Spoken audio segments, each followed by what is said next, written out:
জাতির জনক মহাত্মা গান্ধীর মৃত্যুবার্ষিকীতে শ্রদ্ধা জানালেন রাজ্যপাল ইন্দ্রসেনা রেড্ডি নাল্লু। আজ জাতির জনক মহাত্মা গান্ধীর মৃত্যুবার্ষিকী।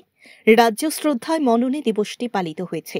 উপলক্ষে বৃহস্পতিবার আগরতলার সার্কিট হাউস গান্ধী মূর্তির পাদদেশের সামনে শ্রদ্ধা জানালেন রাজ্যপাল ইন্দ্রসেনা রেড্ডি নাল্লু। পরবর্তী সময় সেখান থেকে আগরতলা গান্ধী ঘাট গিয়ে আবার শ্রদ্ধা নিবেদন করেন রাজ্যপাল। পরিশেষে সাংবাদিকদের মুখোমুখি হয়ে রাজ্যপাল মহাত্মা গান্ধীর কৃতিত্ব নিয়ে বিস্তারিত আলোকপাত করেন। हिंसा के साथ जाने से कैसे रोक सकते हैं, कैसे ये कर सकते हैं। महात्मा गांधी ने अहिंसा पद्धति के नाते फाइट करके भारत देश को स्वतंत्रता दिलाने में प्रमुख पात्र उनका है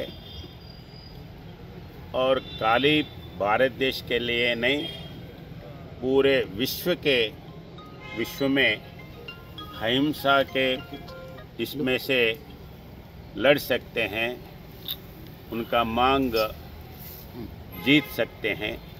ये पूरे विश्व में ये अहिंसा का सिद्धांत महात्मा गांधी ने दिया है।